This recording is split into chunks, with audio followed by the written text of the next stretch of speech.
我们今天用这台带 PLC 的滑带熔断机来做一款这个海皮革包海绵的一个产品。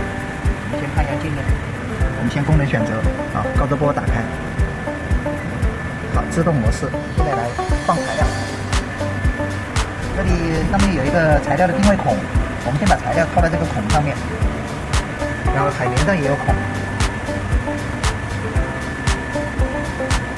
我们把海绵上的孔对好，放好。